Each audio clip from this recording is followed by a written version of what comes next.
Do we like the microphone or do we not like the microphone? What if we like it? Okay, perfect. There we go. Okay, on the next. Cool. I mean, thanks for coming. Kind of see the session title up here. We're talking about AI infrastructure, specifically the silicon, the model, and then ultimately we'll close with the products. We are going to dive a little bit technically because I think that's where some of the cool parts of the AI stack lie. What I'll say is that at the end of the day, we're going to try to pull it all back of why this matters for us. We're probably not going to be the next machine learning engineer. We're probably not going to be the next NVIDIA electrical here either. But there are opportunities throughout that we were pretty excited to chat about. If we want to maybe introduce ourselves, do we start there? And then, yeah, if we go nice language. Oh, yeah, cool. There you go. Thought is set some context. We'll deep dive into each of our individual layers. And then lastly, we'll kind of have a panel. We have a couple people who came and showed up as well. And Rita, thank you so much. And then Dean will be joining us as well. We'll dig into that towards the end. But yeah, let's maybe go to the next slide. Let's talk a little bit about like who we are. Yeah, I'm the first. I'm in the middle. Yeah, my background is right in Deloitte in our AI agent development practice. I was a PM there for a bit and then jumped into the startup space as well, specifically a village training startup, which I think is actually getting a lot of traction right now. And I think there's some really cool things happening. It's home player AI. I think our specialty was using AI evals to simulate very specific reinforcement learning data sets. And so through that experience, I got to learn a lot about how that market is progressing. Yeah, Lincoln joke. I'm Mintuck. I used to work on HBM4, which is a type of DRAM memory chip that would go into GPUs. So that is the memory chip that allows models to be trained and deployed in data centers. And then previously, I was also at a company called PureJoset AI, which designs custom ASIC chips, which are chips that actually power AI chips at a much more efficient way than GPUs do. And then previous to that, I was a military officer. What's up, everybody? I'm David. I'm not as cool as these two guys, but I used to work at a small company called Shippa, the product and strategy there. But over the last 3 months, I've been spending a lot of time going deep on AI. So I released a fantasy football product built with Clone Code and on fun new tools. I was looking to play fantasy football, and so I did drop that junk on. And I post every day on X, actually, something new that I learned about agents or agentic memory specifically. So want to say that I have a decent amount of knowledge in that space, but still learning and using these types of forums as a forcing function for me to keep on learning. Sweet. Okay, so this is kind of the goal for the session. Like I mentioned a little bit earlier, really the goal is to learn enough to be able to fake it in a conversation with someone at NVIDIA, with someone at OpenAI, a machine learning engineer, or to have products. Like really the goal is that we want to introduce concepts that are relevant in the industry right now so that you are familiar with them, / can understand what we're talking about when they bring it up. We don't expect anyone to be a pro of any of these things. Honestly, we're borderline. Speed is not defense. Things are treated really fast, which is literally fine. But these are important concepts that I make our shape in the market that all y'all are here to learn about. So sweet. Let's think of it. We'll start with excitement. Well, thanks, Grant. So I'm going to be talking about the silicon and the data center layer, which are sort of quite separate. So I mean, who here is familiar with like a concept of high level CPU, GPU, DRAM? Everyone comfortable with that? Okay. I mean, so what I used to do at my old company was when things get too tight, people come over raising in and go like technical warnings. And then if that ever happens, I will slow down and like explaining to them. So I'm no expert myself, but if you have anything that is on the slide that you think is too technical, if there are acronyms, I've avoided putting in acronyms as much as possible. But if there are, do let me know. I'll go over them and just get that concept across. So compute is what we call like the most important currency in AI deployment. So like Sam Altman used to say that compute is the new currency of the future, which is to say, I mean, think about how when you're using ChatGPT or Sora, you would want like Sora to generate 2 hours of high quality video, but it doesn't. Why? Because there's not enough PQ. That's simply the reason why when we ask questions on ChatGPT that it takes time to generate the tokens, then your first sees, and then it streams, right? It doesn't just pop up immediately when you ask that question. It doesn't give you like a PDF document like in 2 seconds. That's because compute is expensive, and compute is bottleneck that is causing that basically wall in whatever we want to get out of AI. So I'm going to talk about that, and then I'm going to move into what exactly are the bottlenecks that's causing us to that's preventing us in there to better compute and better services at better deployment. All right, so I think that's say that. So computing is the new currency. Like it's a critical resource, and resource being that compute is a very thick stack that not many people think about when they use everyday services like Google Search, News, AI, GPT, of course. All of the services that we're using today uses compute as a resource. And when we think about compute, like what do you think is powering your ChatGPT query? Like anyone has an idea? What happens when you type enter, you ask the question, hey, write this primer for me for lead lats. What's going on behind all that through Git? Like how does it decode your question? What's going on behind the scenes? Anyone has a yes? Sure. Right. On a very high level, so the sentence that you send, it's a natural language. They break it down into topics, and then we sing it.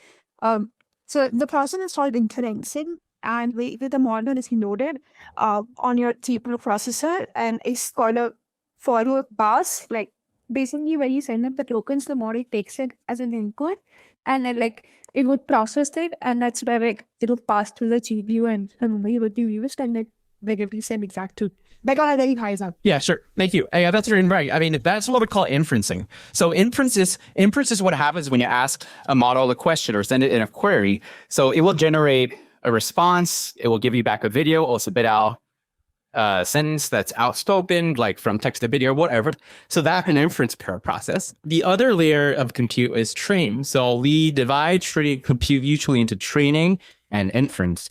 And hardware is very, I would say, like specialized for training purposes and inference purposes. So NVIDIA is very well known for their training stack. So when people say, oh, NVIDIA is dominating compute, we mostly talk about the training space. So in the training space, NVIDIA has about a 97% market share in training hardware. And the reason for that, we'll get through those later, but the reason for that are main. So it could be the software ecosystem dominance that NVIDIA has within the library that they distribute to the developers of AI. It's also the hardware superiority that they have. It's not that necessarily the chips are better, but it's just that they have a lot of stack within the hardware, like networking, chip-to-chip communication that allows big models to be trained in a very efficient way within that data center cluster that allows NVIDIA to be so strong. For example, AMD is also a very big player, but they're not as strong in training because their networking capabilities aren't as good as NVIDIA's. So that prevents people from training big models in a big AMD cluster because chips don't really speak to each other as fast as NVIDIA choose. So that's like training and inference. Yeah, so and if you look at Sora, it costs about like $200. I was just speaking to someone at in the film industry. It costs about $200 per minute to generate like a media quality Sora clip for like startups to make ads on YouTube, which is very expensive if you think about it. If you think about like film industry in general, $200 per minute is nothing. But if you think about it from the perspective of a user like us, like I want to make a video that's 10 minutes, that's going to be $2,000 if it's high quality.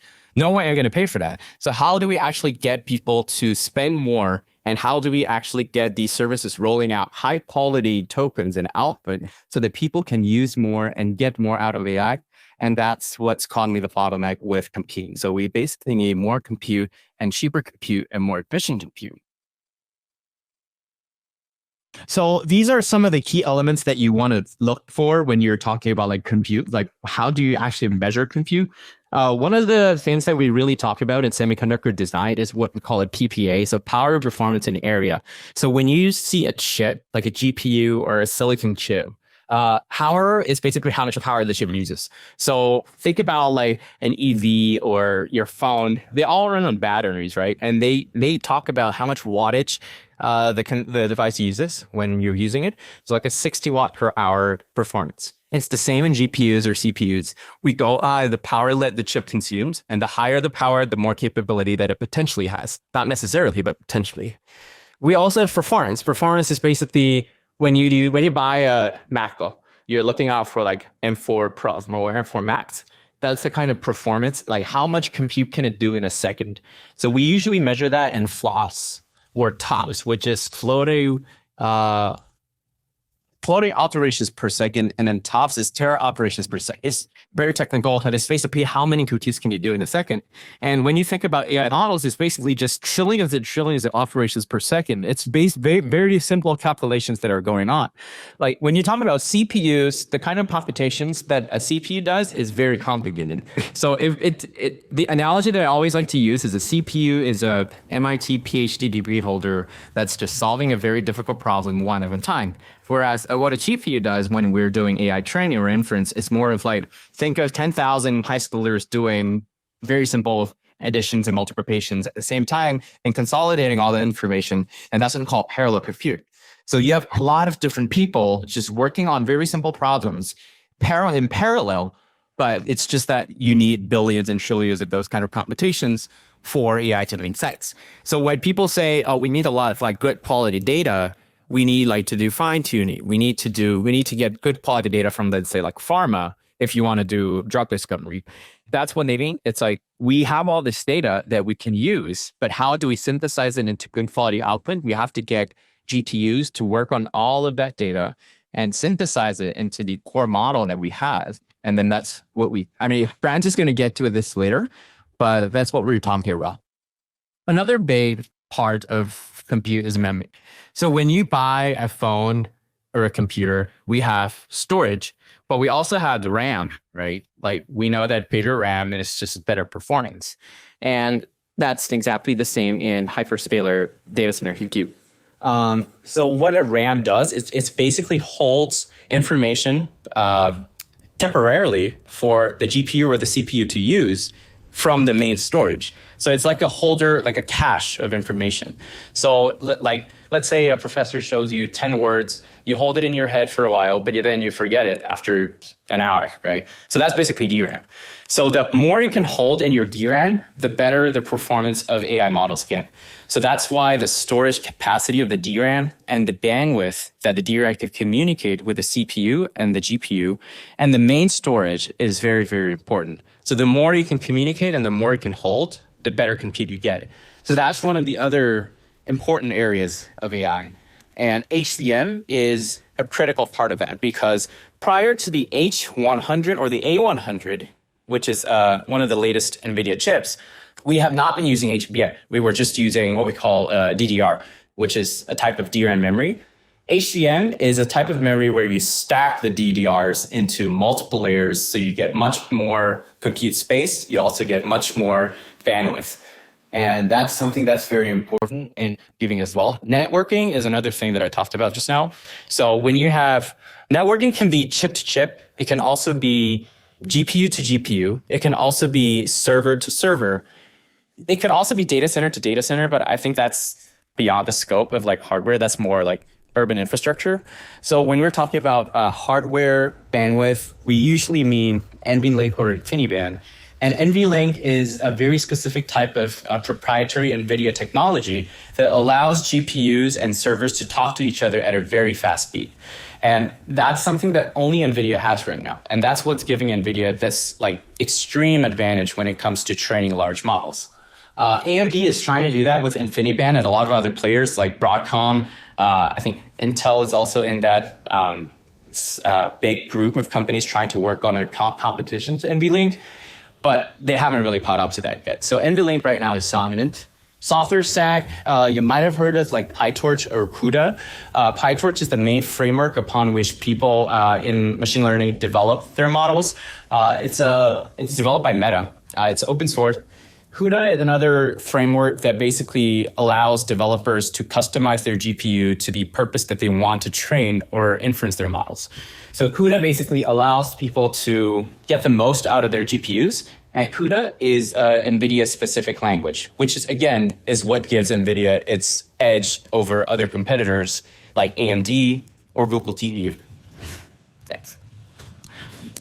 So I'm just going to run through some of the major bottlenecks in what's causing compute to be so expensive. Because if you think about it, we don't pay for Google search. We don't pay for YouTube. We do, but we don't pay a lot of money on a monthly basis that's parallel to, let's say, ChatGPT. If I'm using GPT, Claude, and Gamma all at once, I'm probably paying like $100+ every month for AI services. We don't do that with our usual compute. We don't pay so much for cloud storage, for example. Maybe we pay like $4 on iCloud to get 500 gigabytes of extra storage. So why is AI so expensive? It's because of these issues. So I think one thing that is prominent in the AI data value chain is that in every layer of the chain, there is some type of a monopoly or duopoly that is going on.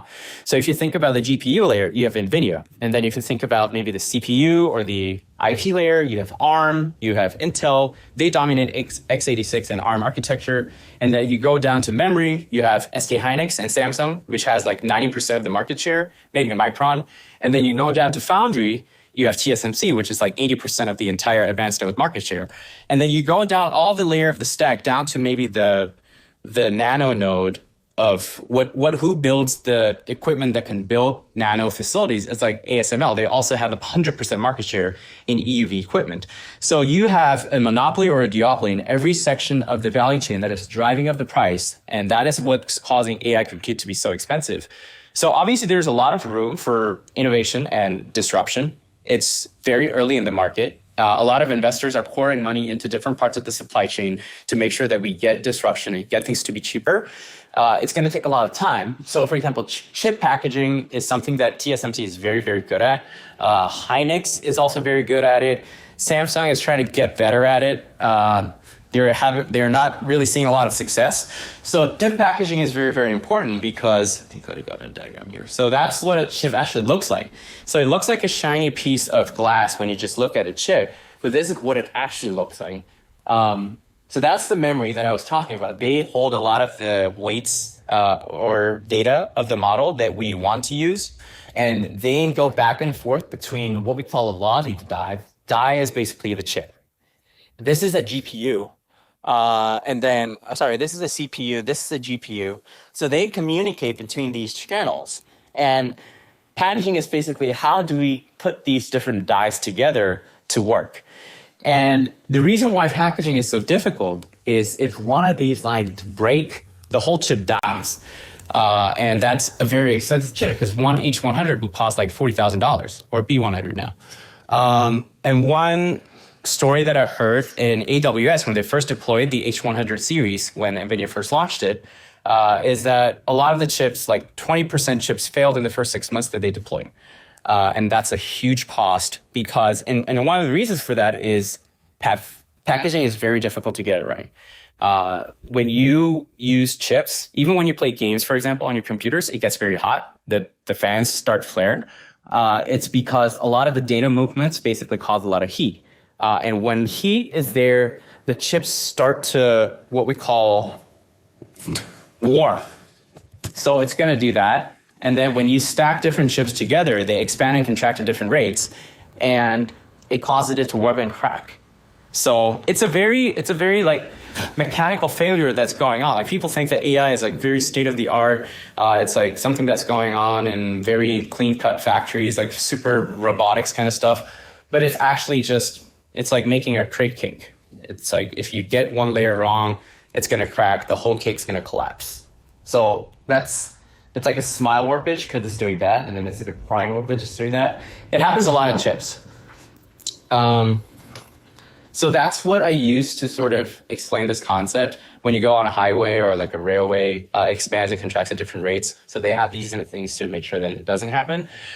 They do also have something similar to prevent this, but it's been difficult to do that because there has been so much demand that manufacturers are finding it difficult to keep up and put in those kind of mechanisms in place to make sure that that doesn't happen. And it's also very expensive to do that. Sometimes it's just cheaper to give them a new chip than trying to put in ways to make sure that that doesn't happen. Another thing that I actually wanted to talk about was the memory wall. This is something that's really, really important, and one of the key ideas that's driving cost and performance bottleneck in computing is that, so the green line is the memory performance increase, and the red line on top is the CPU performance increase, or the compute performance increase. So when you have compute that is actually doing a lot faster calculations, but you need memory to feed it the data for it to actually work. You can't have a computer running and then not have any data for it to compute. So that's basically what's happening right now. So if you have H100 that's very advanced, you're probably going to get better performance, not on here, but B100 is the latest chip. R100 is going to be the next generation of NVIDIA, the Rubin series. And then memory is not increasing at a proportional rate. So that's basically what's causing this divide in performance. You get better compute, you get faster calculations, but you just don't have enough data to feed it to the GPU and the CPUs. So that's what we call a memory wall. So you could fight that by maybe putting in more HBMs and more memory chips on the same card. But what happens is that's why area is important, because on the same GPU part, there's a limit to how much chips you can put in because of the area limitation and power limitations. So if you put in, we could just say, okay, why don't we put like 20 DRAMs so that we get more data in? That can't happen because you have limited power and you have limited area on that chip. So this is the whole stack that I was talking about. You have IP tools, EDA tools, ARM, Synopsys. You might have heard of a couple of them. They basically have a dominance in all of the IP and tools stack. All of these companies have some sort of trade restrictions, and that's a very geopolitical issue. They can't sell to anyone that they would like because a lot of the technologies are very sensitive and strategic. NVIDIA, AMD, Google TPU, a lot of the hyperscalers are also making their own chips. So like Google has their own chip, TPU, it's a very good piece of hardware. OpenAI is also working on their own chip in partnership with ARM and SoftBank. A lot of other companies are coming, like Apple is now making their own silicon, which is also based off the ARM architecture. NVIDIA Foundry, the TSMC has a very dominant presence in the whole foundry space. They maybe do 80% of all advanced nodes, which is 5 nanometer and below. So 5, 4, 3, 2 nanometer is very dominated by TSMC. If you're talking about legacy nodes, maybe like 7, 14, 28, Samsung is also a big player in that space. Samsung has been trying to position itself in a much more aggressive manner in the US market because they recently built the Texas factory.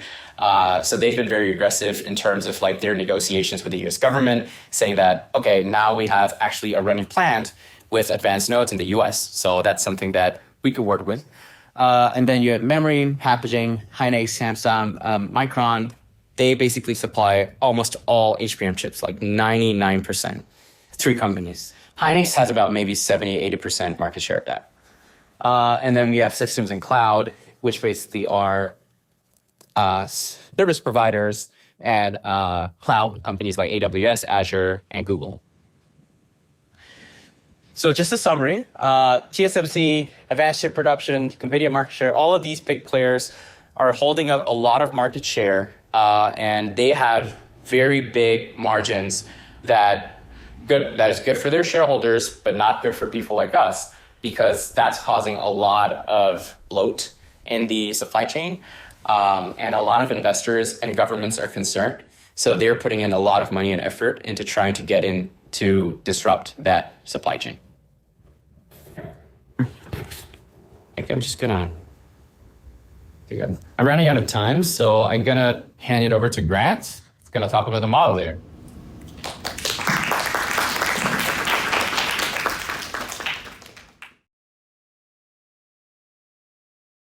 Sweet. Okay.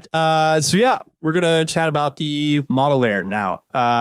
So on top of everything that Vincent kind of talked through, kind of plays this software layer, or like kind of like the brain of AI, I would say. And so you kind of have your OpenAI, you have your Anthropic, you have your Google DeepMind.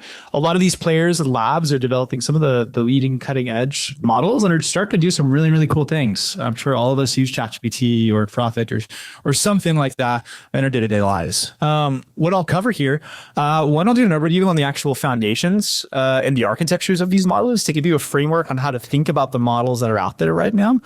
It's been really confusing because there's a lot of research going into the space right now. So because of that, things have really exploded. So I'll give you a general frame of reference to think about it. I'll then go through the life cycle of actual model development as well. So you can begin to think about and understand how does a model go from nothing into what we see today when we use it in ChatGPT. I'll deep dive into each of those stages. I'll kind of spend some more time later on in the process than early. And then lastly, I'll talk about a little bit of the shifts in the frontier of what we're seeing, and some of the cool parts because of that, and hopefully some implications because of that as well. So yeah, I'll go ahead and jump in. Cool. Yeah. So there's really 4 kinds of models out there right now. I would really draw your attention to the left 2 columns versus the red 2. The red 2 are a little bit more back end, I would argue, a little bit more focused on the actual embedding system for models. I won't go too far in the weeds, but what I'll say here is that, okay, the 2 that I think are the most important for us to recognize that are substantially different from the architecture side. One, you have the auto-regressive transformer, and pretty much how that works is a sort of next token prediction. So when you submit a query, the way that I guess GPT-5 works is it'll take that sentence that you submitted it, and it'll essentially run a whole lot of statistics and probability on the back end to predict based on what you said what should come next, and that's why you get answers. A diffusion score based, that's actually mainly used for denoising. And so essentially how that works is that the data that gets inputted to this model will essentially be it'll have a ton of noise associated with it. And the way the model will work is actually it'll be good to peel back the layers to try to denoise and declutter I would say like a broad data set is something much more narrow and specific. And really where you see that come out and come to play is video and image latent diffusion models. Those models are some of the things, the Sora 2 that OpenAI just came out with, the Veo 3 and so forth. That space has a lot of research going on and there's a lot of movement there, which is exciting. But yeah, what I'll say is you kind of have some like the key players or some example players down below. If you've ever heard of like mixture experts, that's obviously there's a big player there that has done a lot of work around that. State-based space model, speculative coding, some like big terms that are variations of a transformer model, really. For the sake of this conversation, we're going to focus specifically on transformer. But all these other ones are really cool, especially if you're interested in the space, look into diffusion and square-based models. I think there's some really exciting things happening there. Yeah. Has anyone ever seen this diagram before? Nice. Yeah. It's pretty common. Does anyone know what the heck is going on in this diagram? I'm impressed. You too. Do you want to walk us through? No. Honestly, I don't think we need to understand the math point in this. And so I'm not going to spend time on this. But at the heart of it, this is the transformer architecture. This is how things kind of function. If we go to the next slide, though, that I kind of took a stab at breaking it apart into some more simplified terminology of what happens in a transformer. So there's really 3 layers here. One, at the top layer, you're going to have your capacity layout, and that's going to determine just how many nodes within your model you'll be using when a model is interacting with or you're inputing against a model. So take an example of GPT-5. When you send a query over to GPT-5 or like, hey, like help me with my accounting number. I've done that more than I can say. And essentially this layer essentially tells a model, okay, before that full query goes into the full neural net and it runs the probability to determine what's most likely to come out, there's a layer I have that says, okay, what neural nets are actually most important? What parameters are the most important that I should actually use for figuring out what the response should be? And that's where this mixture excellence comes in. And so you have specific neural nets or nodes essentially that are determined to be experts, and it essentially routes and selects which experts are the most relevant. The benefit of that is it's incredibly efficient. You save a lot of linear compute, and it keeps fairly up with performance. So it's actually quite impressive. If you don't want to use a mixture of experts, you can go the dense route. That's just you keep all your nodes of contact. It's very memory intensive, very compute intensive as well. The perk of it is it's slightly better, I would argue, but the difference is marginal, I would say. Okay, so that's the top block. Moving on to the second block, the transformer block. The analogy I'm using is that like how the actual brain thinks and connects the dots here. And so there's really two components. You have the attention, the thinking layer here. You may have heard of like the paper attention is all you need. And that was like the big innovation that has led to a lot of generative AI and then large language models in general. But what's cool about the attention layer is that it essentially stores context from word to word so that a model can have memory associated with it. And that's kind of in general how a large language model will interact and function, is because it has that context of, hey, if you ask like, if you have a cat and you're asking, okay, what should my cat is, and you go blank. The attention layer is going to be able to determine, okay, are you trying to say my cat is fuzzy or my cat is white? And there's a difference between that. But yeah, that's the attention layer. There's a lot more details there that I'm probably not your guy to talk about. You have your feed forward layer, which is going to be the actual processing layer. And this is actually where a lot of the, I would say the fine tuning or post training impacts. And so that's going to be how your nodes are set up. I think it's called NLPs pretty much. And it's like a small neural network. And what happens here is essentially this is like how things are all connected, where they're placed into the neural net, how they work together. So the interesting thing here, we'll talk a little bit more about this later on, is when you get to what you're done with the pre-training and you move into post-training, there's techniques that you can use to actually attach different small neural networks onto the core model. And it actually ends up impacting, the core outputs pretty well. Lastly, the sequence architecture, and this is how the brain is composed itself. You kind of see a little bit of the transformer architecture right before. And there's really two approaches here: is the decoder only, and then the encoder/decoder. Most models we're seeing right now really kind of prioritize the decoder only attention or approach, but you see a lot of both of these here. So to keep moving, time check these as well. Yeah, keep it before you. Okay. So now that's a lot of detail. Let me pull us back to what I think actually matters. So if we think about how we're going to be interacting with these models, I think a big question that we have is chances are wherever we work, we'll be using these models to some capacity. We're going to be building products with these models to some capacity as well. How do we improve the quality of these models within our realm? From an end-to-end perspective, there's really three levers that you can pull to improve a model. You have pre-training, you have post-training, and you have test-time compute/inferencing. And each of these levers, I think, are actually really powerful. Some have bigger costs associated to them than others, though. So I'm going to deep dive into each of these. What I would say from initial plans is that unless we have the next OpenAI founder in the room, we're probably not going to be playing too much in the pre-training layer. But there's a lot we could do with post-fully and test-time compute that I said to talk about. So let's keep going. Cool. At a super high level, what does the pre-training journey look like? So we start over here with one. I mean, really the first item you have to do is actually collect the data, and you need to curate it, tokenize it, then pack it all together, then feed it to a model.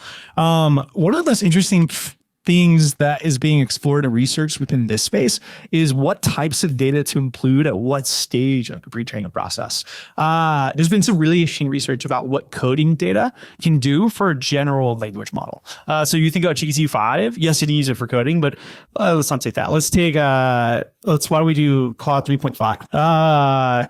So you use Claude 3.5 for not necessarily coding techniques. You probably use another model of Claude for coding. But Claude 3.5 was trained on a significant amount of coding data because it improves dramatically the reasoning capabilities of the model. Because it's so clear the logic of coding data that it's been pretty powerful in different stages of the training process. Let me keep making this circle. The secondly is like batching, actually feeding the model. So this is going to be like separating apart that data, snatch and feed it into the model. Next, you have the actual transforming process. This is going to be actually like feeding the actual data through the architecture so that it can create its own neural net. And then lastly, it's kind of like the actual scaling, saving, and then measuring. There's a lot of checkpoints that need to be done throughout this process. It's incredibly intensive. Like Sid was saying, a lot of CPUs fail. This is a super compute intensive process. You have to keep a really high handle and high visibility into what's going on and what's happening. It takes a long time as well. And so because of that, there's a lot of things that go into actually executing it that I would say is probably one of the most important parts of pre-training. So if we keep going, we're going to talk about post-training. And this is, I think, the space that I'm most bullish on, that I'm most excited about as well. There has been a black box around what do people mean by fine-tuning? What do people mean by like what you can do to improve a model? And I think, so I spent a lot of time actually like kind of building out a framework that hopefully we all can use to be able to view and see what's happening. What I will say is that this framework is relevant today. It might not be relevant tomorrow. Things are changing super fast, and that's honestly the really exciting part. I'll do a run through a high level of each of these techniques and what they're used for and why I think they're valuable. But I think really at a high level, before I jump into that, what I want to emphasize is post-training is a very resource efficient way to improve your model. So you look at pre-training, you need billions of parameters to really make an impact on your model. If you look at post-training, you can train a model with as low as 1,000 data points. It's incredibly data efficient. And the beauty of that is that when you want to specialize or verticalize a model, you can do that with very, very limited data in a very efficient way. So yeah, let me run through these, but I think it's pretty interesting. There's two types. You have direct optimization, kind of like falls into your classic fine-tuning category. You then have your reinforcement learning. And I know that's probably a buzzword. How many of y'all have heard about reinforcement learning? That's been catching a lot of hype recently, which as it should. There's lots of variations of RL that it's important to recognize and understand what they mean. So from direct optimization side on tuning, there's really two approaches here that I think are pretty key. You have your supervised fine tuning, your SFT, and you have your direct preference optimization. And so I would say the differences here, and I'll dig into the actual like process flows of what it looks like to do these techniques. But from an initial glance, I would say the data looks a little bit different when you look at this. And so direct optimization / fine tuning is going to be focused on really what you're doing is you're adjusting the entire parameter set, the entire neural net that your model is built on. And so essentially you're feeding in new quality of data or new data sets that are specialized in a specific way that you essentially ask your model to, okay, reset the entire neural net and weights according to this new data set. So if you look at like supervised fine tuning, really what that looks like is there's just a prompt and an answer. And this is a great strategy whenever you have labeled examples or bold and traces. You need a strong instruction following model. It's super helpful. It teaches a model really how to do exactly this. It's kind of like a parent with a kid, like, I want you to make your bed in the morning every single day. And so it makes his bed or makes his or her bed every single day. Direct preference optimization. This is slightly different because what you're giving the model is, yes, the prompt, but you're giving it a correct answer and a wrong answer, and it's labeled. And so then you feed that to the model and you help it understand, okay, what are the preferences, not just what's right versus wrong, but what are the preferences that the user has for a specific tendency. And what that looks like, I'll use the parent and child example again. Instead of me telling my kid, hey, I want you to make your bed every day, I say, hey, look at your similes. Your older sister makes her bed every day and your older brother does that. I like my older sister better. Your older sister better. Don't take that as parenting advice. But it begins to pick up on, okay, you prefer this. Okay, so that's kind of direct optimization and fine tuning. Let's shift into reinforcement learning now. And the big difference between these two techniques are you're using an external reward signal, oftentimes from a reward model when you do reinforcement learning. How many of you have heard about reward models? That's a little bit of a more talked about topic within the AI space. Okay. So reward models, I would think of them in terms of they are very, very small micro language models. They are terrible at most things. they're really good at evaluating whether this was a good or a bad response. So they're literally, their only goal in life is to be like, is this a good answer? Is this a bad answer? Think of it like your Puffins. Okay, cool. Think of it like your class. Like if you have like an algorithm that like says, okay, if your answers were a bit or wrong in a test, that's exactly that. So there's a few different types, and this is the space that is getting a lot of traction and a lot of excitement. So you have your reinforcement learning of human feedback, your RLHF. I feel like that's a pretty common term that like a lot of people prioritize that. That's been around for a couple of years now. Another way to call that is like PPO, policy preference optimization. So it's similar to DPO. I would say one of the key nuances though is that you're actually training a reward model based on the data that you generate throughout the process. And then you're using that reward model to then generate a preference data set that you can then feed back into the model to post-train. So this is really helpful when you have like a very, I would say, diverse and continuity goal. If you look at GPT-5, it doesn't just have one goal. It's a general model and it needs to be able to do a lot.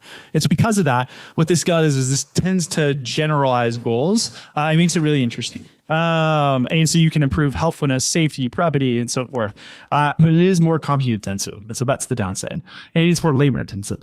So we have 5 minutes, and so I don't want to focus too much on this, but what I will say is like you have different strategies like reinforcement learning of verifiable rewards. It's the exact same thing, but instead it's focused on tasks that very clearly have a correct and wrong answer. So like coding, math, those are very easy to verify. You don't need a reward model to say yes or no. Constitutional RL, that's a new research paper, actually, I think maybe earlier this year, that Anthropic released. And it's really interesting because essentially they built out a constitution about what the AI should follow. And based on that, the reward model then judged against that. They saw some pretty promising results.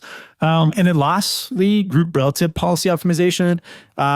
This one is like used similarly in a similar conversation in tone with DPO and PPO. It's you kind of feed it groups of data sets, and then you say, hey, these are the ones like rank this, and these are how they rank. And so because of that, it turns into some really cool post-training data. We've seen some really promising results from that. Okay, let's keep moving. I took really in the weeds.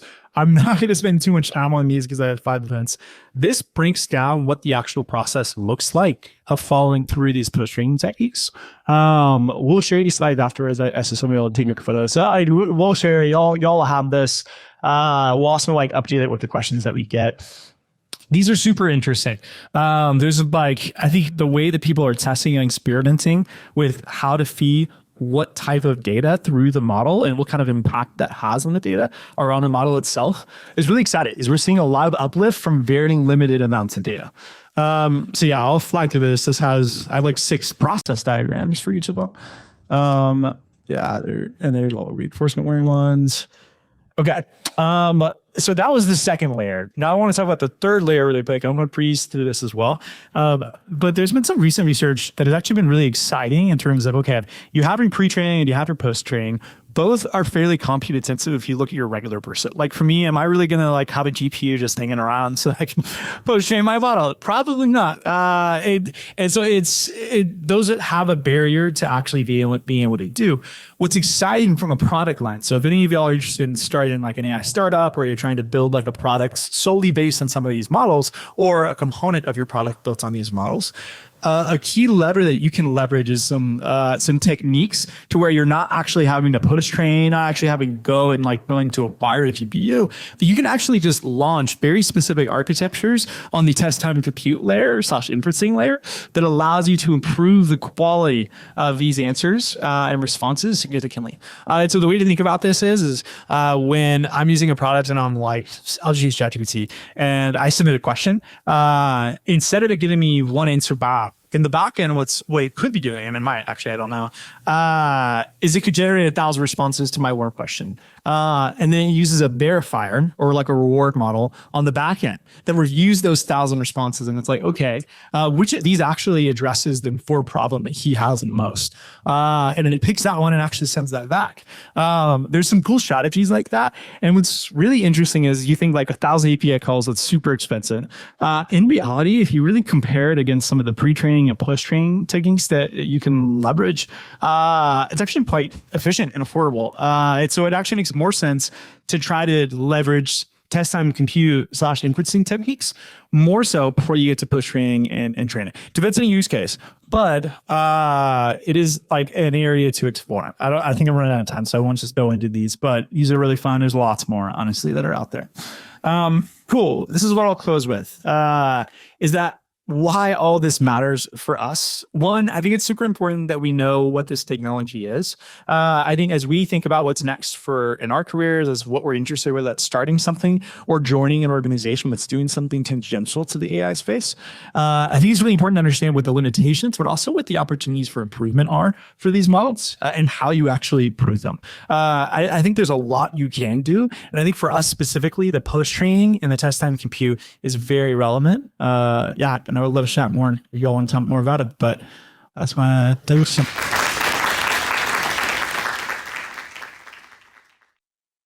Thanks all for coming in late, but really appreciate your attendance. So so thank you. A couple of quick announcements, or we launched it in the rest of the presentation. We've been asked, we will do this, we're going to send out a feedback form in case you guys have any follow-up questions or suggestions for how to improve your series. Also, we have been recording today's event, so we will be sharing the reporting, and we will also share the materials and the slides with everybody. So as you've all been taking notes, that's great, but don't feel like you have to get everything down because we will share it. Next youth event, I will be the speaker. We're doing the space industry talk.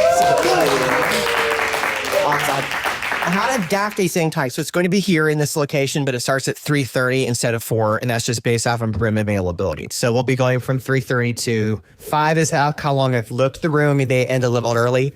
My intent is to talk for about 45 minutes about space industry. LaShawn, though I don't think is here today, is also going to provide his perspective coming from the Space Force, so more on the military side. And then we'll have kind of a panel Q&A.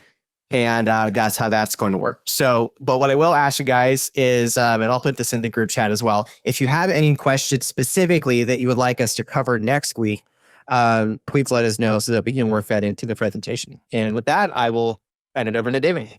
Next note. All right. So I'll bring us home and talk a little bit more about what do chips and what do GETs and all that stuff mean in the commercial world or product lens today. And the first kind of like 3 questions we'll cover are just about like, what does the landscape look like? What are AI companies doing today actively? And how does the answers to those 2 questions inform where the industry is heading and how we can position ourselves best? So let's talk about the landscape. And I just threw the Sequoia market map up here as like a very helpful, and I'm like, here are all the dozens of companies going on. And the main point that I want to drive with this graph is that there's a ton of different applications of quote unquote AI in the industry today. So across consumer, across enterprise, across verticals in enterprises, as well as call it like prosumer. So you see all the companies that we all know and love, from ChatGPT to Anthropic, et cetera. But one kind of like industry that's popping up more and more now is what's in agentic AI. I think of an agent as something that does something for you with natural language. And I've highlighted a few of like the hot companies in the space on this market map as well. You've all heard of Cursor. You've all probably heard of Sierra as well, founded by Brett Taylor. And also a bunch of the different kind of vibe coding apps that are here are super interesting. And I'll talk a little bit more about like what's happening in that world specifically. But I wanted to give this as context to then, how do we think about, more simply speaking, all the different companies in AI? And there's 3, call it buckets I would categorize them in. The first being models, so everything that Brad talked about, OpenAI, etc. The second being business applications, so companies like Sierra that are focusing on enterprise use cases. And then lastly, call like end users or consumers. Then up here, I have Notion. I'll explain that a little bit as to why. But you can also view these on a spectrum of how technical all these companies are. So obviously, with everything going on in models, extremely difficult and hard to wrap your mind around. And then as you get to business applications and then down to consumer, everything's simplified. Why I think this framework matters is because it tells you exactly like what these companies are doing with AI. So a lot of companies are building AI, and they have the pro of controlling the model and being the like one infrastructure layer for AI. But as you can see by all the funding that OpenAI and Anthropic have to do, it's very, very, very costly. Business apps, on the other hand, are getting a little bit more specific on a vertical or a problem set. So they have that advantage, but they still are dependent on foundational models.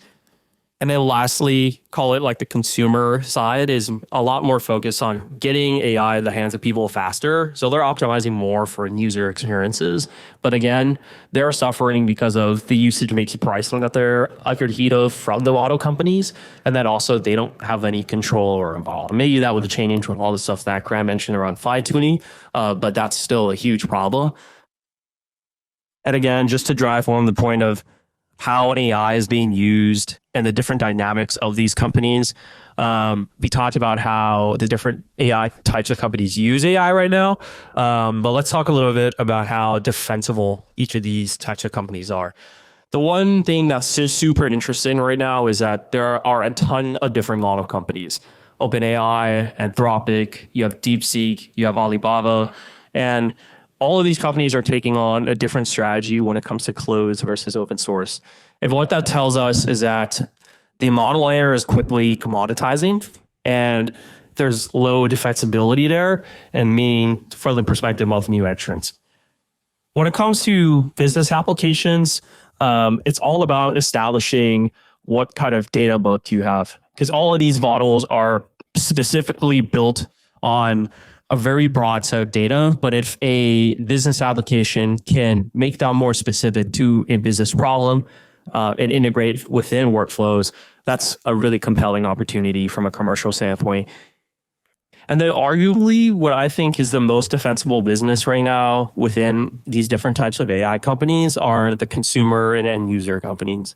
And the main reason why is that they own distribution and they already own the end user. They're embedded in your day-to-day workflows, and AI gets readily deployed within that workflow. Whereas a lot of the two prior groups of companies are trying to establish new user experience paradigms. In terms of where money is flowing here and where value is flowing, we started at the model layer in 2022 when ChatGPT was released. Now we're shifting to the business cases and the end user cases. And you can see how that impacts, I guess, the downstream effects of their capital needs and thus their margins. We talked about how model companies are under a lot of heat and that their business is not as defensible anymore.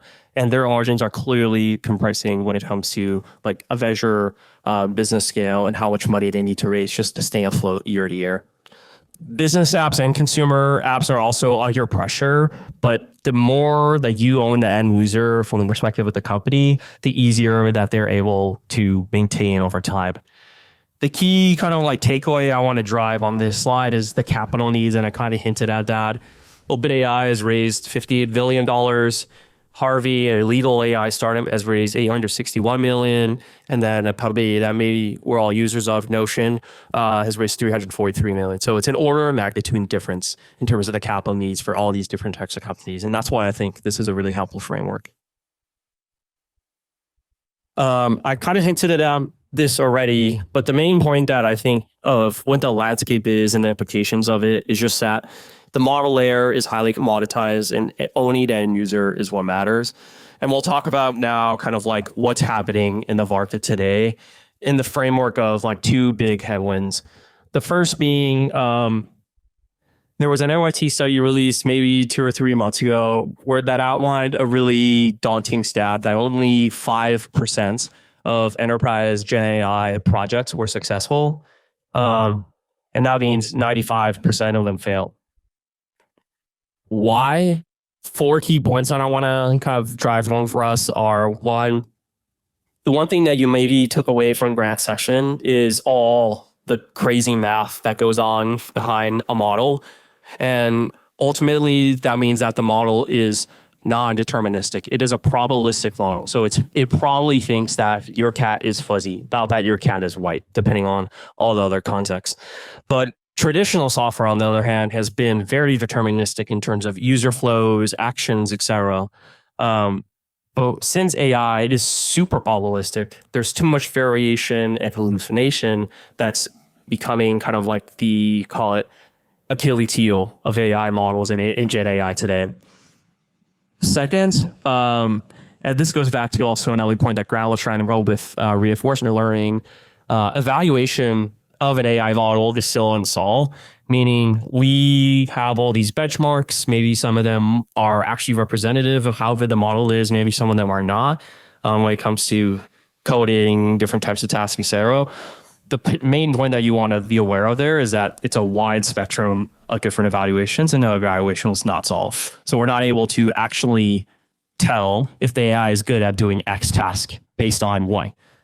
All the research that you'll see in big papers and stuff that come out over time is that, oh yeah, the high model reaches 95% score on X benchmark. But in most cases, all that research is biases towards the tests that they're optimizing for and the tests that they're explaining. So evaluation is a huge problem and very, very messy at that.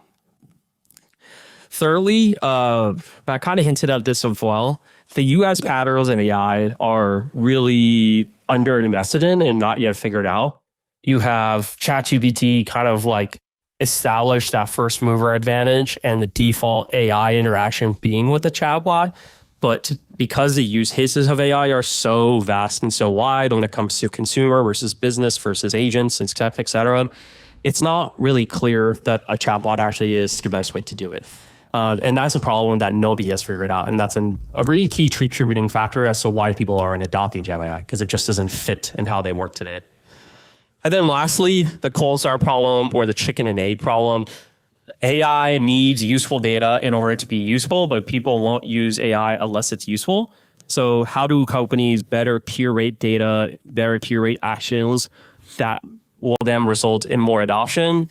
The funny thing about that is that to enable to curate that data, you either need to pay a shit ton of money or get people to use their AI actively.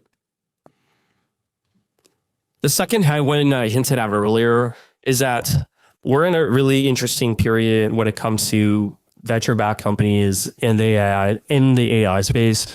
That being that a majority of the hot AI companies today have negative gross margins. And you're probably thinking, like, how's that possible from a business standpoint? And I think Michael Blank would probably faint if he saw a negative gross margin business. But this goes to a couple of points, and one that's not on the slide that I think is key to tie together my, Grant, and Minsok's presentation is the amount of capital needed to develop a model. The amount of capital needed to buy a chip is so expensive that any application of AI in any sort of real world context is far, far too expensive for any consumer to pay more than $20 a month for. If you think about Cursor, you can pay $20 a month for Cursor and have essentially unlimited usage. Do you think you would be paying Anthropic $20 a month in API credits for that amount of usage that he did? The answer is probably no. So all of these companies are losing a shit ton of money. And the first reason why, and I thought this was super interesting, is because the AI unit economics are exactly the inverse of traditional SaaS, where your marginal cost of using AI another incremental time is the same, if not more over time. Whereas in traditional SaaS, when you buy Salesforce or something like that, or when you sell Salesforce as Salesforce, you just sell the same thing you had. So the marginal cost is effectively zero. That's like far from the truth when it comes to these AI companies. And a huge reason why they're suffering is because this paradigm is not yet figured out. there's speculation that the cost of inference and the cost of all these models will go down over time. The likely answer to that is yes, but who will be around to beat those benefits is a huge question mark. I think again, going back to the point of how AI is non-deterministic, when you see a bug, when you're using ChatGPT or using it for your own work or something, you're like, why did it say that 1 + 1 = 3? There's no way for you to fix that because it is a probabilistic model.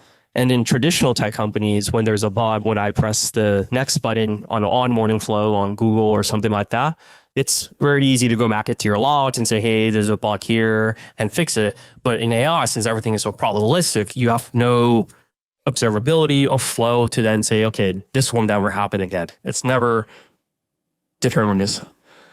And lastly, something that's really important is the importance of distribution and owning the end user.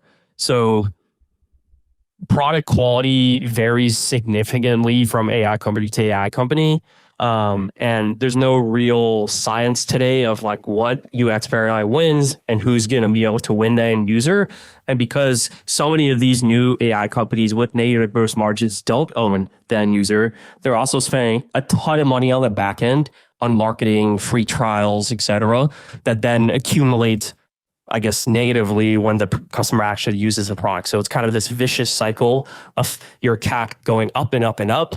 And then once you successfully onboard a customer, here, call it like cost of sales, going up and up and up because the cost of inference and the cost of AI just keeps going up literally the more it gets used. So how are companies reacting? Maybe one take I have today is that OpenAI kind of sees the blood in the water when it comes to this idea of how costly building models is and how important it is to own the end user. They've invested God knows how much money into developing a really standing out applications business, bringing on the Instacart CEO, Martin Statsik for just over $1 billion. They're also playing around with new UI paradigms. So on your top right, that's the new like agent builder flow, and it's basically just a drag and drop to build your own agent within OpenAI. And then you also have them investing alongside Microsoft in different types of evaluation frameworks directly in the cloud.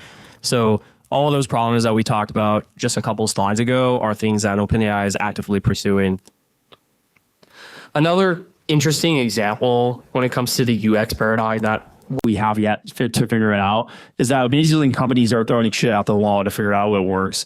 GitHub has 4 different types of UXs for Copilot within like their product suite. You have like an agent, you have a chat completion, you have a code reviewer. So it's still a big question of like what actually works and depending on the context. And clearly all these different types of companies are just trying to experiment. One interesting thing that a lot of the big enterprises are doing today is taking advantage of their distribution. And a clear example of that is Salesforce. They're claiming they have more than around $1.2 billion of revenue associated with data and AI. Who knows like the real kind of like revenue attribution on the back end of that. But the key point that this shows you is that since they own the end user, they can flip the switch on AI overnight and start generating cash very, very quickly. Whereas a different AI company we started from the ground up, or a company that we would potentially be working on, is trying to find that end user and embed themselves in it. So big companies, enterprises have a clear advantage when it comes to AI because of their distribution power. So what does all this mean for the future?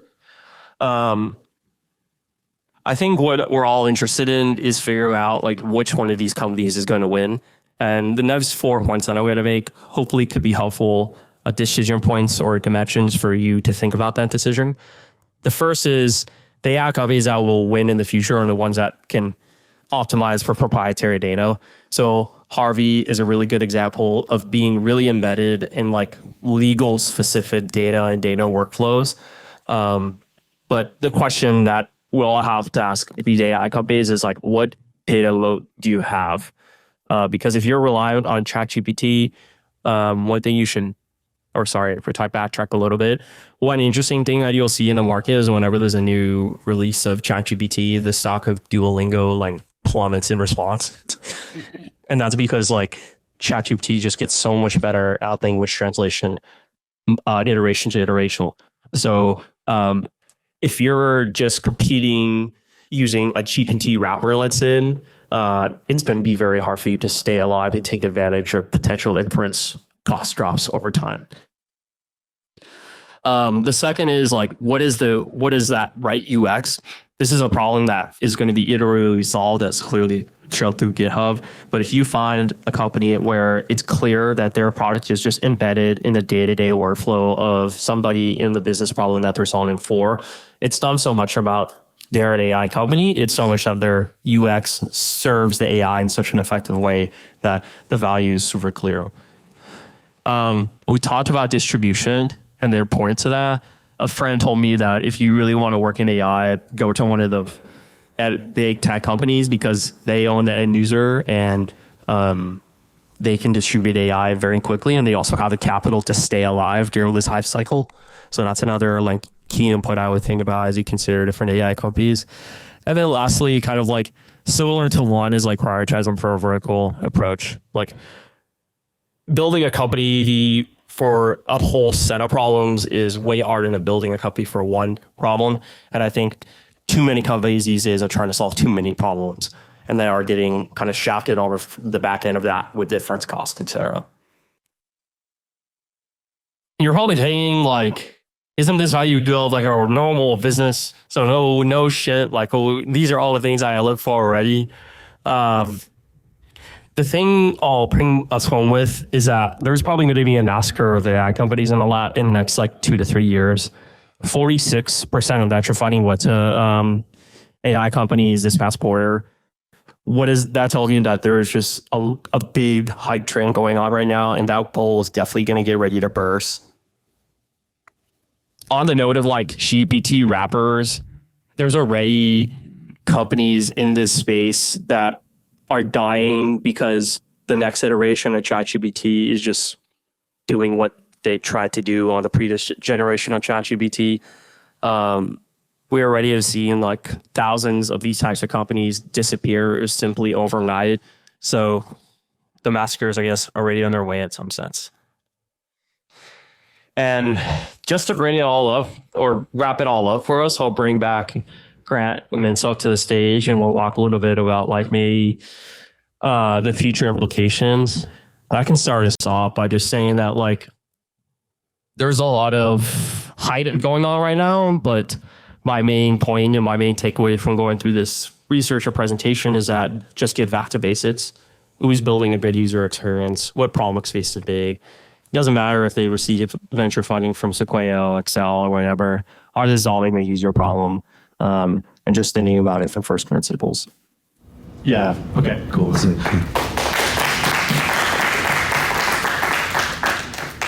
That was awesome. Yeah, so now we've taken you through this roller coaster, starting out, deep diving into the details of how silicon works, how these models are actually developed, and then taking you through the trough of how a lot of the startup space right now, there's a lot of questions on where the value is. We were thinking that we could chat a little bit just briefly about how, like, with every problem, there's going to be opportunity as well. Obviously, as you saw here, there's a lot of problems throughout the stack still. It's a super early and nascent industry. And I think we were talking about it a little bit last night, but I think we're all in a really unique position to identify a problem that can be solved through this technology. I think there's a lot of opportunity in the space, and I think it's not so about shying away from that because of the risks, but making sure that you have a defensible problem that you're solving that you're adding a lot of value to versus maybe something that ChatGPT cannot be. So that was kind of in two sets. Do you have anything that you want out before we start our panel? That I think we'll just Yeah. So we thought we'd like close it with like, you've heard us talk at you for an hour and a half. We'd love just to make an open conversation. And Rita came and joined. You can come on up too. she was kind enough to give us 30 minutes of her time. Okay, a couple hours of her time. And then Danny is right around the corner. I'll let her then per intro because that should do a much better job than I will. And then I'll let Danny intro himself as well. He's excited. He'll be here at 5:30. Yeah, why don't you take it away and switch the slide as well to the next. Alrighty. First of all, thank you guys for running this. This is super cool and informative, even to folks like me who have been in AI for a while. So let's give them a big round. So a quick intro about me. I kind of fell into AI when I was an undergrad at Cal. I was in the Berkeley AI Research Lab back in 2019, before everyone was super duper hyped on ChatGPT and using LLMs in their daily workflow. And there was actually a lot of variety in the ML developing workspace. But then I ended up kind of falling in love with it a little bit. So I spent some time working on computer vision, which is like my home, also working in reinforcement learning for a while, doing research there. I did some research here during my master's in the communications department on using AI to help identify and understand fake news. So a lot of multimodal stuff back when we cared about fake news. And then after that point, I was at Google, where I was like, I'm going to escape AI and not touch it for 2 years. I'm going to be a back-end software engineer. They found out my background and made me do AI anyway, which I'm very thankful for. So I was on Google Ads working on how to do ads privacy, how to make money without being creepy for the most part. And there's a lot of modding involved in that. But yeah, good to meet you guys. Sweet. Yeah, why don't we go just jump in? We figure we open it up for general questions if people have questions. If not, I have a few top of mind I could kick us off to. But cool. So something I've never totally understood until this presentation is that, only some companies actually proprietarily own and control the full model. So then we've got these other ones that are more the wrappers where they're doing something unique with the model. So how does that contract or structure work? Like, do they pay the original model owner like per use, or is there like a month-to-month contract, and how do they choose which model they use to make his wrappers? Yeah, I think it's a great question. Typically, it's a lot of licensing agreements. And so what'll happen is like, it's like Cursor, for example, using GPT-5 and then Opus 4.1. They'll have like a certain like usage system in place where I'm sure because of the scale, it's not like sticker price. I'm sure it's like something that they negotiate. But for every API call that leverages their model, Cursor has to pay Anthropic or OpenAI a certain fee of like what it costs, what they have agreed on. And then typically what happens, actually, there's been a lot of like passing that fee on to the end user. So like we use Replit for instance, once you get past your like $20 allocated budget a month, they'll just start charging you. But y'all need to buy it. Yeah, so there's actually like a interesting choice in the market right now where every enterprise that's buying AI is solely optimizing for price, because an open source model that you can run essentially for free on your open compute is getting almost just as good as any of the proprietary models now. So alumni that I talk to that are like active buyers in the Gen AI space are solely optimizing for cost. Maybe that will change over time to be a lumped. Another interesting thing these days is that for the companies that don't own a model, they're typically rotating out all the models in their day-to-day workflows or optimizing one model for a specific workflow. So I wouldn't say that there's any one company that's only using like Claude versus ChatGPT or versus an OpenAI model, et cetera. They're all using everything and they're trying to optimize like the cost over time really hard because it's that expensive. So it's really just a race to the bottom right now. Thanks for what do you think the path to profitability looks like for these big LLMs? How are they going to become profitable soon? Or they will well, okay, question. Do you mean the model providers themselves, like the OpenAIs and models? Yeah, I think so. It's super interesting. We're seeing this trend of where people like these model providers are like airing more and more into the application layer themselves. And so I think like you can take OpenAI, for example.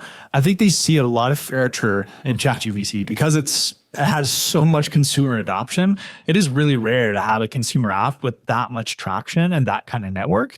That opens a lot of doors to monetizing that. You look at Instagram, you look at Facebook, you look at what Meta did, you look at what Google's done because of the traction of those consumer-facing apps.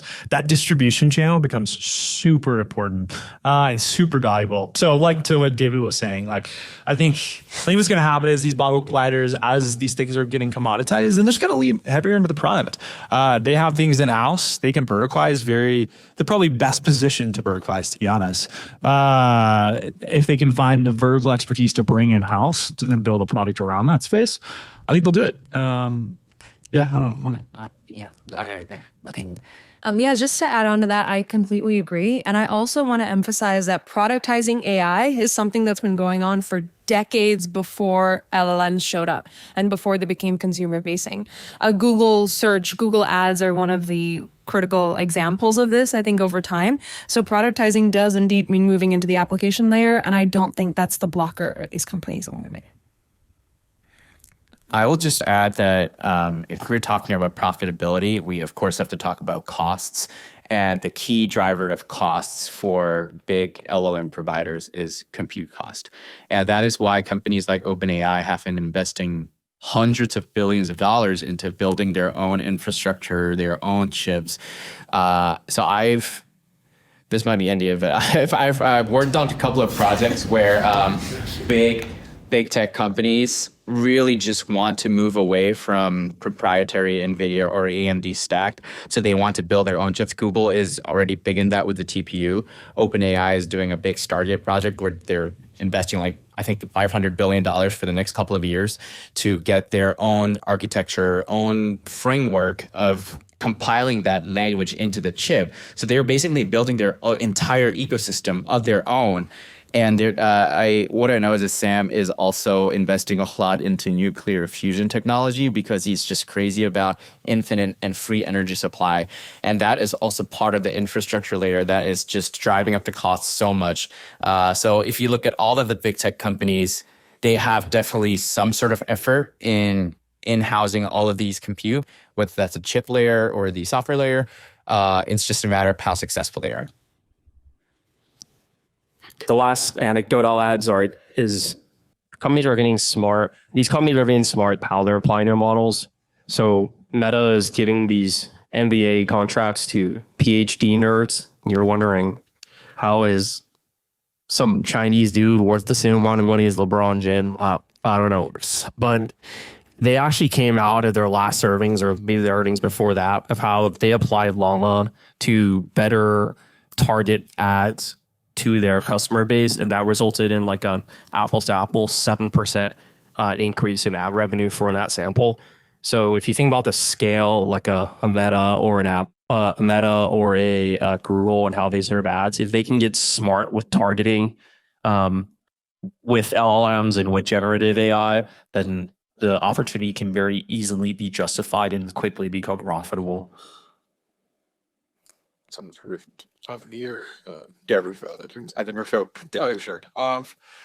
my question is that, I mean, given that the Atlas Chinese models are going more on the open source side, that right now for the US models it's low source, where you kind of think the end game is for foundational models in terms how you think it's just going to be like in the same way that you just have basically you have like a common set of LLMs and can need algorithm, like anyone on it's going to go for the more proprietary route.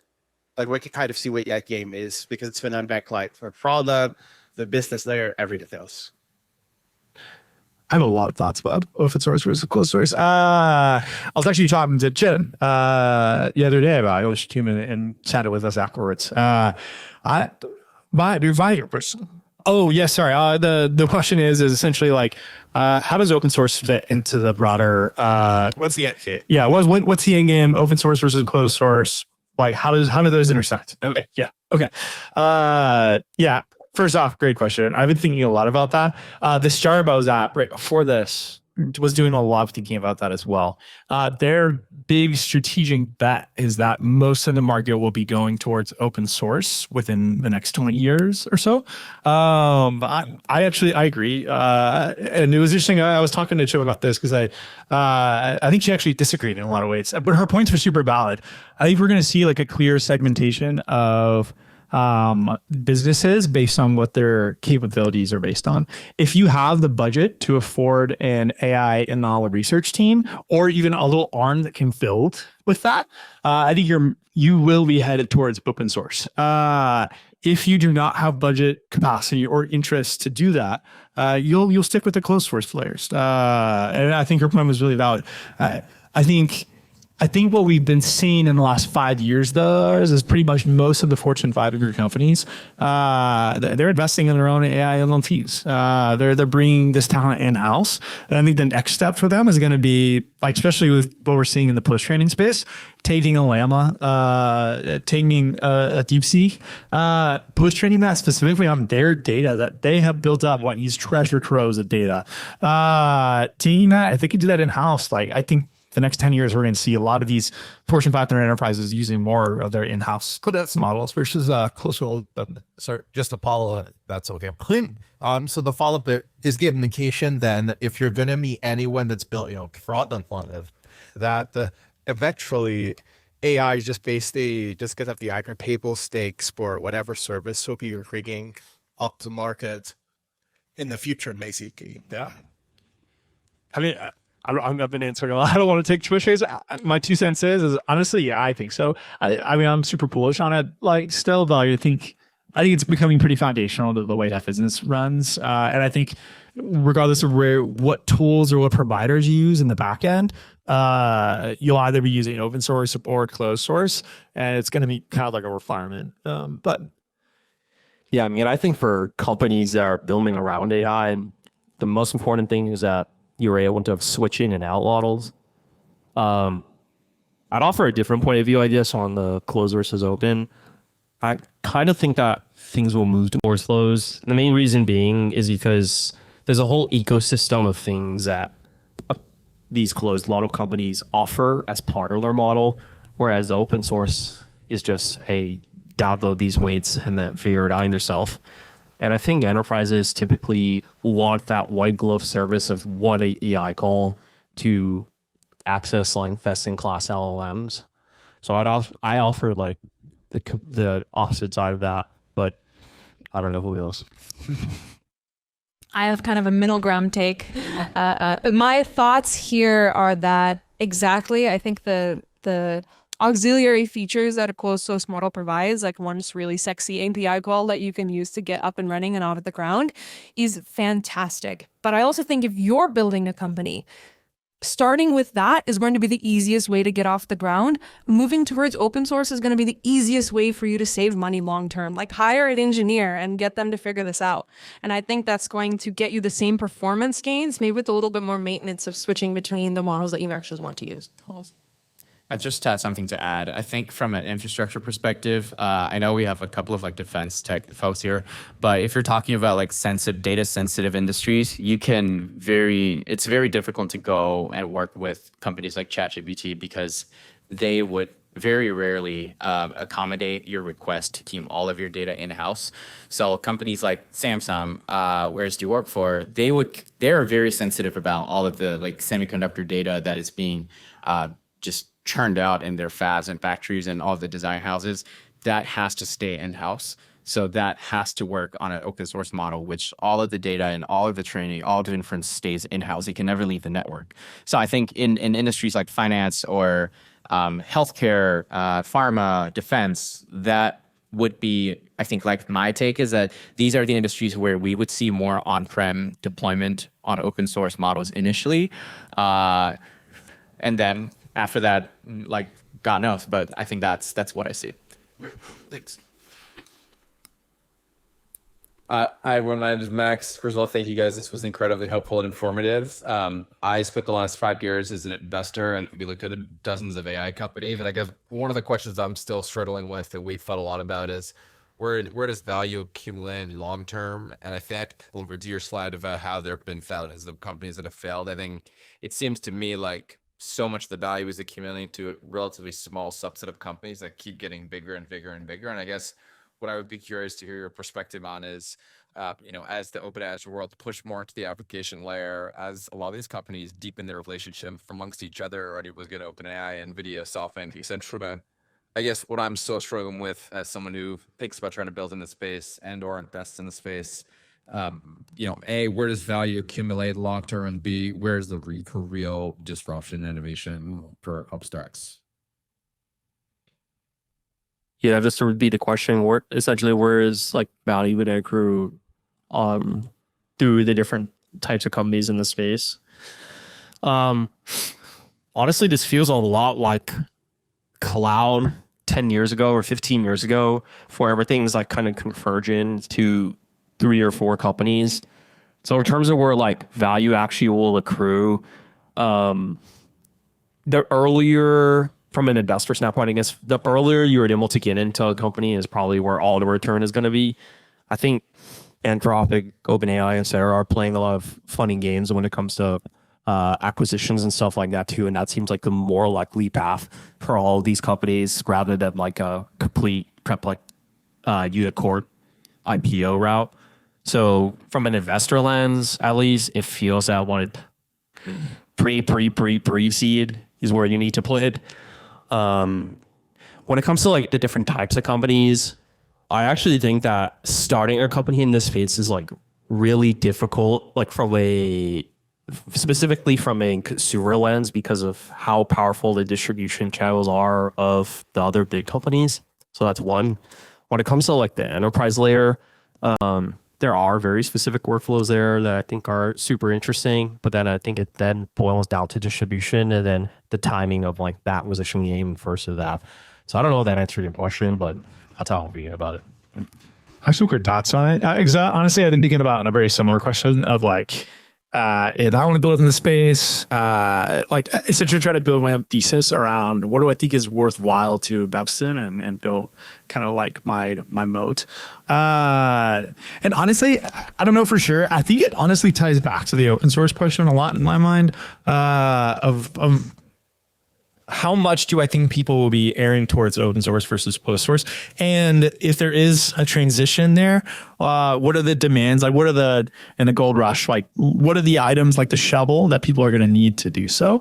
I'm super bullish on open source because of post-training, because it's getting much more reasonable, much more efficient to like take it out of the box open source model and bring it into the fold of your own workflow.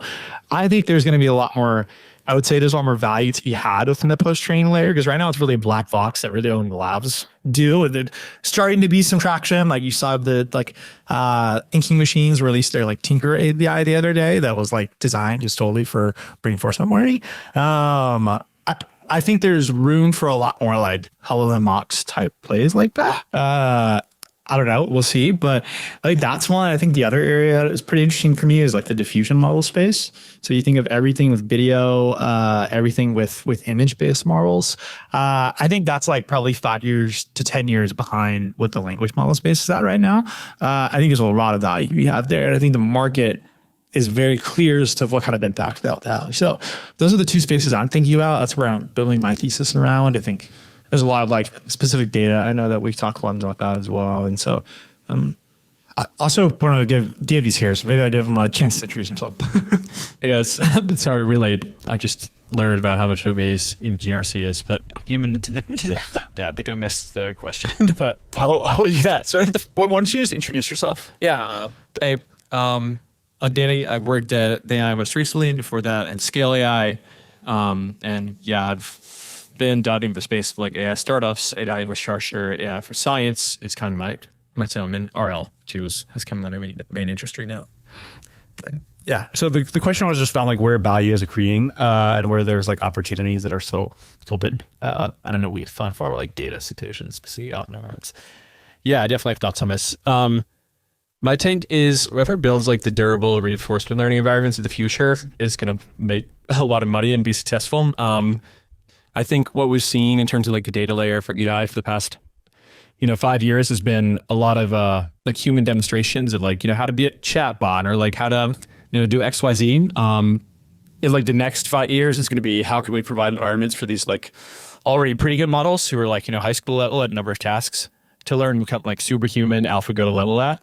And I think this takes a ton of different forms. It's like, it could be like Periodic Labs is a new startup that launched in Menlo Park last week, where it's the kind of stuff from one of OpenAI's formerly VPs of post-training. And their goal is to build like an autonomous material science discovery lab where like an RL agent based on like GPT-5 or 6 or 7 or whatever could learn from like how to discover new materials. I think that's an example of like a physical world RL environment that will be very hard to kind of like, displace in 5 years. But there's also like, the simulation type stuff that we've been talking about. So like whether it's providing like simulate environments, world models, et cetera, for models to learn from.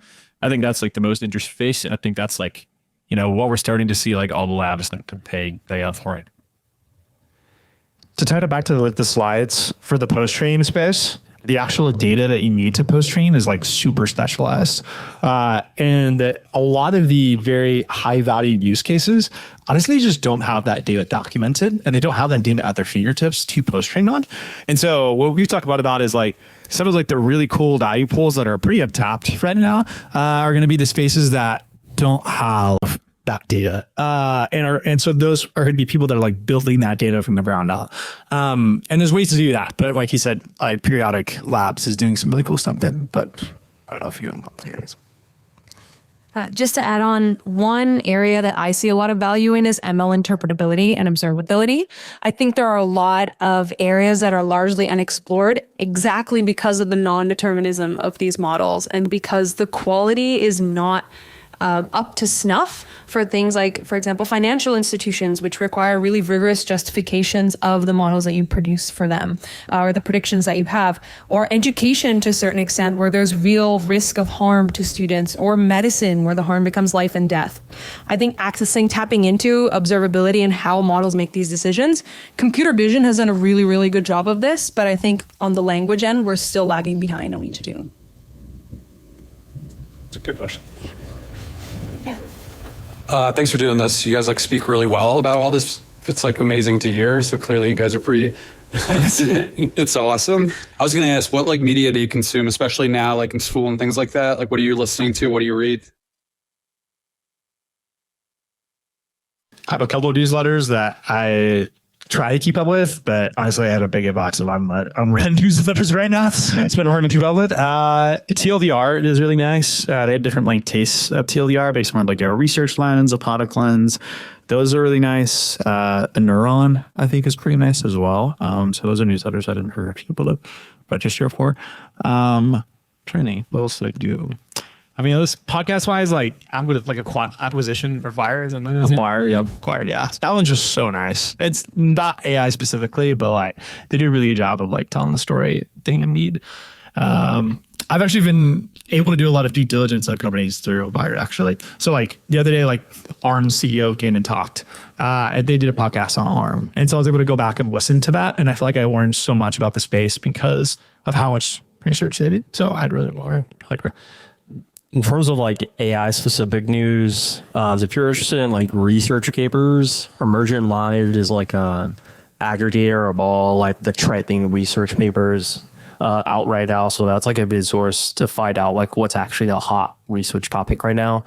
And then honestly, like there's a lot of communities on Twitter X that are like tweeting a bunch about like new releases, hot research. I don't have any specific accounts on my one right now when it comes to that, but I guess the algorithm is just working its magic and we get all to we sound now. A lot of outer.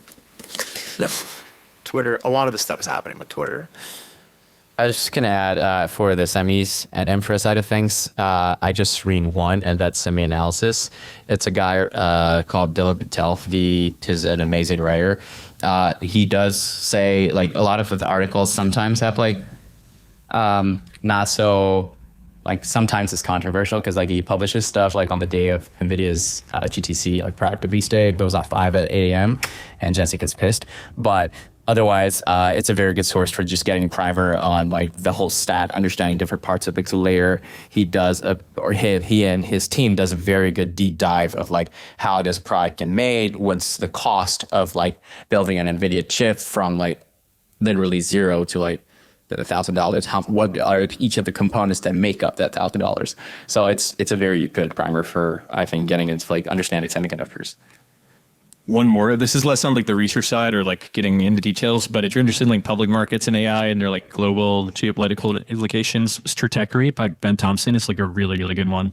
It used to be like broadly tech, but now it's like all the more crap maybe shifted to AI for him. I actually do have an app for you. It's called Tensor AI, and it's an app in the App Store. And basically, this guy who runs a YouTube channel curates like a bunch of AIUs. So it's Tensor AI.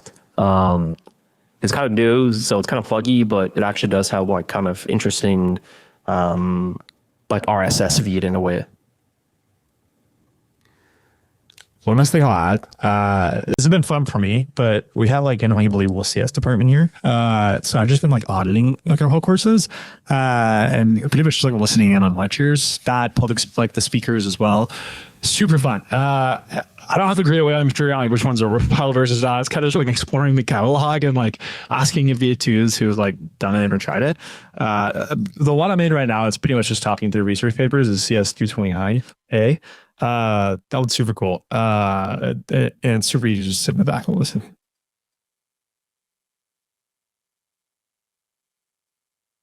Any other questions? I had one agreed to like the source of profitability question more on the wrappers or like the companies that present the AI models. And it's like I've seen this in like mid-layer infrastructure applications where you just input your OpenAI key, API key, OpenAI API key, and then you just credit against whatever you have. Do you feel like that's going to be more normal with consumer applications where you are just like going to pass through of whatever cost you're incurring in the model itself, and then just like valuing whatever reinforcement layer or additional service you're providing? Or do you feel like that's too much of a hassle for an individual user? And have you seen any of that? My take on this is it won't be a thing. I think like these. No, OpenAI is like big thing right now, and they just had that day. Is like their big thing is like building out a unified like agents platform. I think Sam's take is that like you will have one like AI service that like knows all your context, is increasingly stateful, is increasingly like tied into your life and your apps and whatever. You know, just feeling the same fungible like language model completions that you've seen over the past like 5 years. Yeah, I'd also say that at least if I think about like consumers more broadly, and I think about my parents, there's no way they would have any idea what an API key is. I think they'd be asking too much for them to like add something that's like their unique instance of a model or something like that. Like I think it would have to be down on the back end side. And maybe there's like a login like Google Loft or something like that that like connects or something. Like maybe I could see a world with that, but I don't know. Sure, I guess yeah, I agree. I think in order to get like the broadest face of consumers, having to put your OpenAI key in everywhere doesn't really make a ton of sense. I also think it's just sort of like a short-term strategy for a lot of these folks just to get up and running and not incur that kind of cost until they actually build out their own infrastructure. One example I think about is Windsurf, which is like an IDE for coding and development that lets you choose from a lot of different models. And yes, you can choose from models from OpenAI, you can choose from like Gemini, you can choose Claude Code, but they're also in the back end using the data that you're typing in and you're coding up to develop their own SWE 1, SWE 2 models. So I think that's the end game for a lot of these folks. This is a temporary fix. What does your perspective includes like Plasmo Rapid from the technical side, but also like from the product side? Do you think that it's something that will like stay with us, or do? I love Replit. I know luckily mainly use Claude Code or Cursor, but I think Replit is just so easy. It's all in one. I'm a big Replit fan. It's very frustrating sometimes as well. So I actually think that Replit and Lovable and stuff are like very short-term companies that probably won't be very successful in the next 5 years. The main reason is because all of their product thesis is around this idea of getting something out there as fast as possible. And then right now there's a lot of sexiness around that because it's a new thing that you can do. But when these apps actually get deployed into production, they need cloud hosting and observability for errors that happen over time with these types of apps. I just don't see them building enough in that space to be competitive long term. The question that I would ask is like, will a mobile made product be like a $10 million business? And I feel like no, because it doesn't have all the tools around it to enable it to be so, from the observability, cloud computing costs, that type of it. But it is cool as like a product person to be able to just say some bullshit and then something happen. Yeah, I will say there's a specific use case for it. I think like I don't think they'll be around to like build production grade software. To be honest, like they build very bad production grade software. But as a PM, they're amazing because I get to not build a PRD. I get to build a tool that I get to hand off to my engineers. Be like, can you make this actually work and scalable? Which is nice. So I think there's a niche, but yeah, I agree. It's not. I don't think they're long-term viable, scalable software solutions. And the last question. Yeah, last question. I think also to really well like talk to like where do you see it as one tier to zero chance go like long term if their position in market they other like typically she clouds there's like big feelings like real bad so being on a good hire is a lot of simply like periodic labs like how do you see their case activity Jared? Can you repeat the question? Oh, you've heard it. Sorry. Yeah. Essentially, the question is like, where do you think the research labs are headed in terms of like their product placement, where they fit, and where they're getting value across the market? Zoe, it's something. Yeah, so I'm also like I know if I like if I and testing do you think they'll be eventually like analyzed by like OpenAI? Probably it's not. I mean, well, it's kind of interesting. I think what we're going to see is there's going to be a lot of acquisitions in the next few years. It's kind of like a super fragmented market. And I think players like Anthropic are trying to spur on startups to do something cool that they don't necessarily have capacity or enough interest to do yet. And then to only acquire them years later, I think is probably the play there. Maybe. But to your answer, like, or to your question, I don't have a clear answer. Like, I think at a broad level, I think you're going to see a lot of our research labs leaning into the product, mainly because, like, at the end of the day, product is going to be how you make your mind. And research is great in this environment where it's like a VC bubble, where it's just like everything towards these things is super exciting too. And so they have capital to just focus on research. End of the day, they're going to have to focus on product if they're going to want to actually strive. Yeah, my take is that we're going to see like a race on the product side to capture like the distribution layer.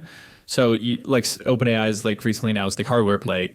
There's rumors of certain frontier labs like making browsers and stuff like that. I think those are the products that people are going to focus on. So is they're ultimately what like gather the most data and like dictate on how you interact on the internet. And that's like, right now Apple does it. They've kind of fumbled the bag on that. And yeah, outside of that, I think it's just going to be like the biggest compute and energy infrastructure, no doubt, that we've probably seen. Ever, so I think just more of the same on that, and it'll probably shrink the playing field at like who's able to compete. Things like Goodfire, I think like, as a thing beyond just like the frontier labs, Goodfire I think is like really useful for stuff like that. Like Arc Institute is this biology frontier, research lab that's associated with Stanford.